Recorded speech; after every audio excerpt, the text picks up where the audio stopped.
How to use great balls with Pokemon Go Plus. New to the Plus is the ability to toss great balls and ultra balls as well, efficiency. Unfortunately, you won't be able to automatically throw anything better than a regular Pokeball.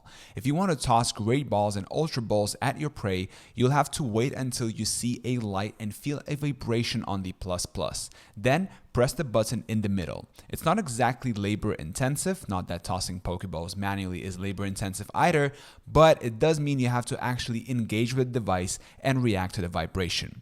Of course, you might not want to use that feature all the time. If you just want to use the auto cache feature and ignore the opportunity to throw better balls, you might also want to turn off the vibration by putting the Plus Plus on silent mode. Well, sucks for you, the Plus Plus doesn't have a silent mode. If it's on, it's vibrating, and the only way to make it stop is to take it apart and damage the internals of the device. Plus Plus actually does feature a silent mode, but it's only enabled when it's in sleep tracking mode. You can earn bonuses in Pokemon Go, and now based on how long you sleep each night. And the research assignment for the new Sleep Snorlax requires 7 nights of sleep tracking, and it can also be used to track your sleep in Pokemon Sleep by resting it on your bed at night instead of your phone. But during the day, if you just want to take a break from the vibration,